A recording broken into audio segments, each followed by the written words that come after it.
Welcome back to another episode of Keep Austin Keto. Today we're going to be making beef bulgogi. And so let me go ahead and get started today with you and show you what ingredients I'm going to be using. So I've got 1 pound of ribeye here, and you don't have to use ribeye. If you have ground beef on hand, go ahead and use ground beef too. It'll work out just the same. Don't even worry about it. I've got some apricot jelly here, some monk fruit sweetener, the golden version. We've got some toasted sesame seed oil here, some sesame seeds. I used sherry here. The original recipe calls for Marinate. I went ahead and Ketofied the recipe the best I could. Coconut aminos instead of soy sauce. Garlic. A medium onion here. And we're also going to have some green onions. And I'll show you just a few of the products that I'm using today. And you don't have to use these. Use whatever you have on hand. If you have any questions about where to find some of these things, let me know and I'll get that for you. So here's the golden sweetener that I buy. I bought this on Amazon. Here's the jelly. This is the apricot. Toasted sesame seed oil. I've also got the Harvey's Bristol cream. That's what I had on hand. That's what I'm going to use to test this recipe. My avocado oil and then coconut aminos. I believe Trader Joe's has a really cheap one for like $2.99. This one's kind of pricey. I just buy it wherever I can go.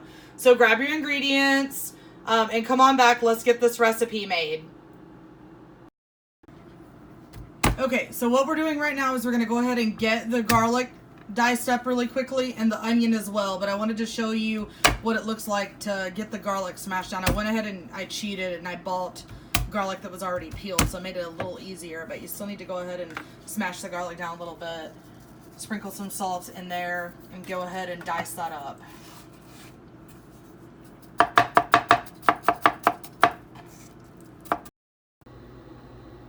Here's what the garlic should look like once you've chopped it. It is a lot of garlic. It's 10 cloves. We're going to get started on the onion next. Go ahead and get started chopping your onion. You're going to dice this a little larger than you diced the garlic, just so you can have some variation in size from your garlic and your onion.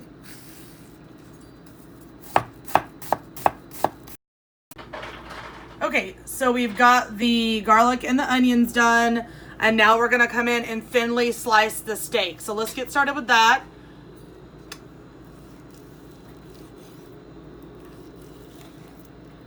You're probably going to need a really sharp knife here to do this. This is not something you're going to be able to do with a dull knife.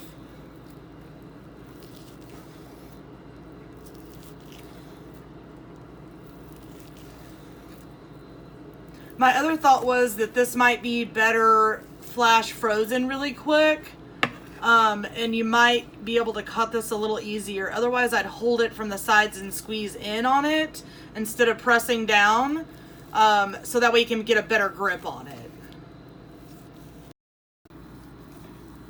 Okay, I just wanted to come back and show you what it looks like to continue cutting the steak. You should wind up with a product that looks like this. My other thought is that you can maybe buy it in the frozen section, the one like you do Philly cheesesteak. But I prefer this because it's going to be a fresher version of beef bulgogi. Okay, now we're going to add in a few of the ingredients into the bowl.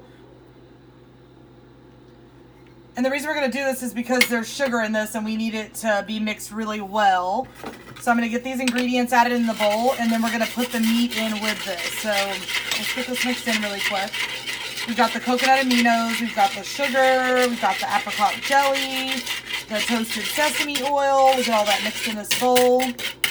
And then we're going to add the protein in here too. So this is not cooperating. That's okay.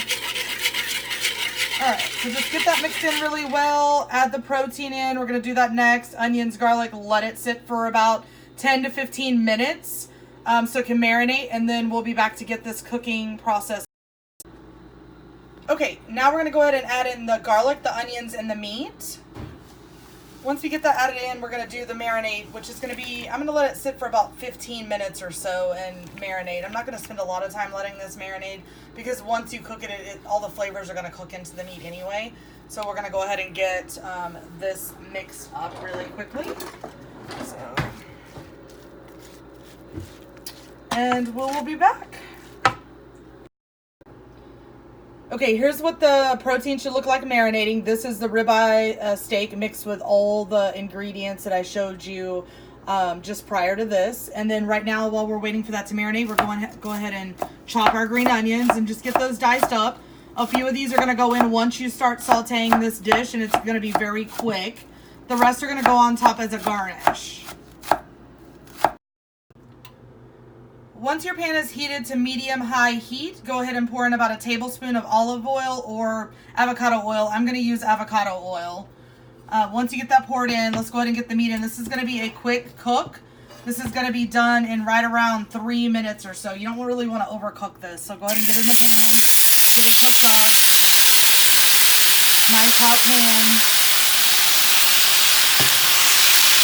You probably notice I have extra hands in the kitchen, so that's probably going to be a thing from here on out. There's 2 of us reporting behind the camera, and we are helping each other along on this cook process. So 3 to 5 minutes, just watch it. As soon as, you know, it's cooked, we're going to add in some green onions, and then we'll top it off with some fresh green onions afterwards and some more sesame seeds. Stay tuned, we'll be right back. Okay, now we're going to go ahead and add in some green onions, and we're going to go ahead and let the liquids reduce down a little bit longer. So probably a total of 5 minutes. Okay, it looks like my dish is taking more along the lines of 10 to 15 minutes. Go ahead and let this simmer, as you can see here, and reduce down as much as possible to almost no liquid. Once it's done, we can throw this on some cabbage leaves, some jicama tortillas, top it with some green onions, and some sesame seeds, and you're good to go. Stay tuned for the final dish.